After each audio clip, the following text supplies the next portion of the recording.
നമസ്കാരം. മലയാളി വാർത്ത ഇൻസൈഡിലേക്ക് സ്വാഗതം. ഹൃദയം കൊണ്ടും തലച്ചോറ് കൊണ്ടും കവിത എഴുതാം. സ്ഥാനമാനങ്ങൾക്കു പിന്നാലെ പായാത്ത ഹൃദയപക്ഷക്കാരെ പോലെയല്ല പക്ഷേ മറുപക്ഷം.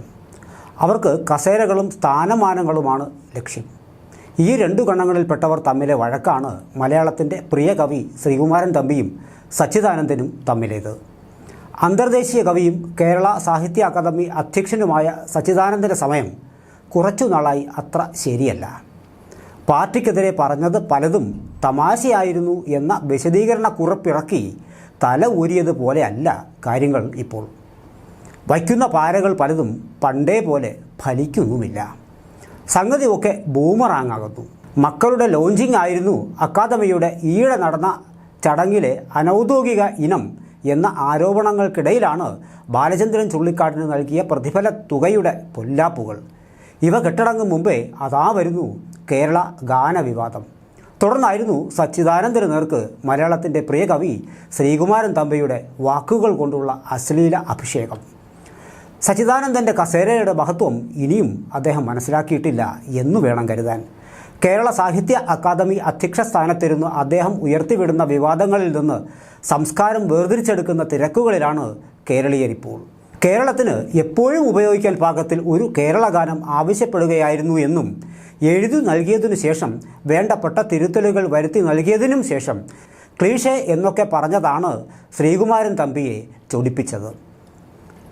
സാഹിത്യ അക്കാദമിയുടെ തിണ്ണ നിറങ്ങുന്ന ആളല്ല താനെന്നും അക്കാദമിക്ക് പണ്ടു മുതൽക്കു തന്നെ തന്നോട് താല്പര്യമില്ലായിരുന്നു എന്നും ആവശ്യഘട്ടങ്ങളിൽ അല്ലാതെ അവിടെ പോയിട്ടില്ല എന്നും മലയാളത്തിൻ്റെ കവി.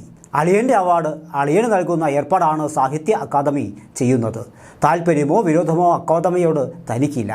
ഗാനം ആവശ്യപ്പെട്ട് അബൂബക്കർ കത്തയക്കുമ്പോൾ മറ്റാരെങ്കിലും കൊണ്ട് എഴുതിച്ചാൽ പോരെ എന്ന് ചോദിച്ചിരുന്നു എന്നും ശ്രീകുമാരൻ തമ്പി പറഞ്ഞു. താങ്കളല്ലാതെ മറ്റാര് എന്ന് അബൂബക്കർ മറുപടി പറഞ്ഞതുകൊണ്ടാണ് എഴുതി നൽകാമെന്ന് ഏറ്റത്. പാട്ടുകേട്ടു തൃപ്തിയായില്ല എന്ന മെസ്സേജാണ് പിന്നീട് അബൂബക്കറിൽ നിന്നുണ്ടായത്. അബൂബക്കറിനെയും മറ്റു പലരെയും തൃപ്തിപ്പെടുത്തേണ്ടി വന്നാലോ എന്ന് ചിന്തിച്ചിട്ടാണ് മുൻകൂട്ടി ഇതിൽ നിന്ന് ഒഴിവാക്കണമെന്ന് പറഞ്ഞത്. തൻ്റെ വരികൾക്ക് സച്ചിദാനന്ദനോ അബൂബക്കറോ മറ്റൊരു കമ്മിറ്റിയോ മാർക്കിടുന്നത് ഗതികേടാണ്. കഥകളിയെന്നോ നിള എന്നോ ഒക്കെ പറയുന്നത് ആർക്കാണ് ഇഷ്ടപ്പെടാത്തത്? പകവിട്ടാൻ കാത്തു നിൽക്കുന്ന കുറുക്കനെ പോലെയാണ് തനിക്കെതിരെ സച്ചിദാനന്ദൻ. നേരിട്ട് ആക്രമിക്കാൻ സച്ചിദാനന്ദന് കഴിയില്ല. സ്ഥാനമോഹിയാണ് അദ്ദേഹം. എനിക്ക് കസേര പ്രസക്തമല്ല, തമ്പി പറഞ്ഞു. ഹിന്ദു എൻക്ലേവിൽ 1 ലക്ഷം രൂപയുടെ ആർഷ ഭാരത പുരസ്കാരം സ്വീകരിച്ചതാണ് പ്രകോപനം. ഭാരതീയനായതുകൊണ്ട് എൻ്റെ കവിതകളിൽ ആർഷ ഭാരത സംസ്കാരമുണ്ടാകും.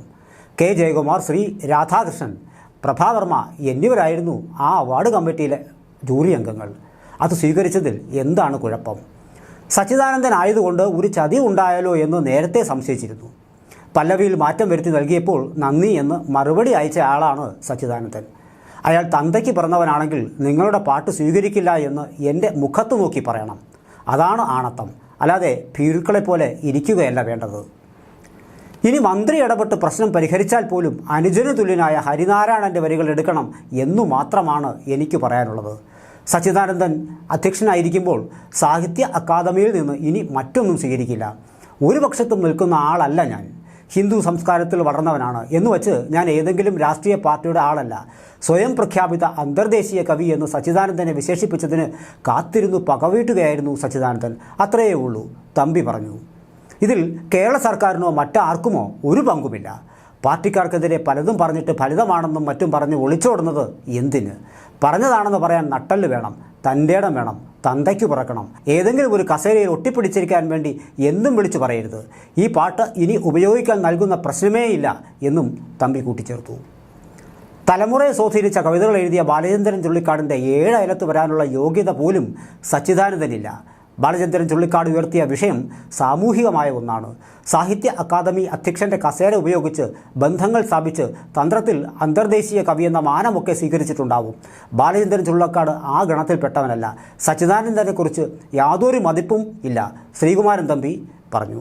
ശ്രീകുമാരൻ തമ്പിയെപ്പോലെ ഒരാളോട് ഗാനം എഴുതാൻ ആവശ്യപ്പെടുമ്പോൾ ChatGPT പറയുന്നത് പോലെ പറഞ്ഞു മനസ്സിലാക്കി കൊടുക്കാനും ആവശ്യപ്പെട്ട കാര്യത്തിന് മാന്യമായ രീതിയിൽ മറുപടി നൽകാനുമൊക്കെയുള്ള ബാധ്യത ഉത്തരവാദിത്തപ്പെട്ടവർക്കുണ്ട് എന്നതാണ് ഞങ്ങളുടെ പക്ഷം. അതെ, ആ മര്യാദ പാലിച്ചേ മതിയാകൂ. എന്താണ് ആവശ്യമെന്നുള്ളത് കൃത്യമായി പറഞ്ഞു ബോധ്യപ്പെടുത്തേണ്ടിയിരുന്നു. അല്ലെങ്കിൽ തമ്പിസാറിനെ പോലെയുള്ള ഒരാളോട് ആവശ്യപ്പെട്ട് കഴിഞ്ഞാൽ അത് സ്വീകരിക്കേണ്ടി വരും എന്ന വിവേചന ബുദ്ധി ഇല്ലാത്തവരാണോ സാഹിത്യ അക്കാദമി അംഗങ്ങൾ? ഒരു കമ്മിറ്റിയൊക്കെ ഉണ്ട്, ആ കമ്മിറ്റി കഴിഞ്ഞേ തീരുമാനിക്കൂ എന്നൊക്കെ പറയാനുള്ള ബാധ്യതയും അക്കാദമിക്കുണ്ട്. ഇവയൊക്കെ ആദ്യം തന്നെ ശ്രീകുമാരൻ തമ്പിയോട് പറയണമായിരുന്നു. ഇഷ്ടപ്പെട്ടില്ലായിരുന്നുവെങ്കിൽ അപ്പോൾ തന്നെ ശ്രീകുമാരൻ തമ്പി സാറിന് നോയും പറയാമായിരുന്നല്ലോ. ഒരു കേരളഗാനം എഴുതൂ എന്ന് ആജ്ഞാപിച്ചാൽ ആജ്ഞാനുവർത്തികളായ കവിക്കൂട്ടങ്ങൾ ചുറ്റും നിൽക്കുന്ന പ്രസ്ഥാനത്തിന് ഗാനം അവരെ ആരെങ്കിലും കൊണ്ട് എഴുതിപ്പിച്ചുകൂടായിരുന്നോ? ഒക്കെ പോട്ടെ, ഒന്നും കിട്ടിയില്ലെങ്കിൽ കാരണഭൂതമേ എന്നാരംഭിക്കുന്ന മനോഹരമായ ആ വാഴ്ത്തുപാട്ട് മതിയാകുമായിരുന്നില്ലേ? എത്ര മനോഹരമാണത്! അതെടുത്താൽ പോരായിരുന്നു? ഇത്തരം സർവ്വസൗഭാഗ്യങ്ങളും ഉണ്ടായിരുന്നിട്ടും പിന്നെന്തിനാണ് പാവം ശ്രീകുമാരൻ തമ്പിയുടെ മേക്കിട്ടു കയറിയത്? ഗാനം ആവശ്യപ്പെട്ട ശേഷം അത് കൊള്ളില്ല എന്നും പറഞ്ഞ് നിരാകരിച്ച് പക തീർക്കാനായിരുന്നു സച്ചിദാനന്ദൻ്റെ ശ്രമം എന്ന ശ്രീകുമാരൻ തമ്പിയുടെ വാദം ശരിയാകുന്നത് അവിടെയാണ്. ഓർമ്മയിൽ നിന്ന് സച്ചിദാനന്ദൻ്റെയും ശ്രീകുമാരൻ തമ്പിയുടെയും കുറച്ച് വാക്കുകൾ, വരികൾ പറയാൻ പറഞ്ഞാൽ അപ്പോഴറിയാം കവിത്വത്തിൻ്റെ മഹത്വം. ഹൃദയം കൊണ്ടും തലച്ചോറ് കൊണ്ടും കവിത എഴുതാം. അവ തമ്മിലെ വ്യത്യാസമാണ് ഇപ്പോൾ കാണുന്നത്. കേരളത്തിലെ ആകെ ജനസംഖ്യയുടെ എത്ര ശതമാനം പേരാണ് പുസ്തകങ്ങൾക്ക് പിന്നാലെ പോകുന്നത്? പക്ഷേ ഇത്തരം വഴക്കുകൾ സർവമാന ജനങ്ങളും വായിക്കുകയും കേൾക്കുകയും കാണുകയും ചെയ്യും.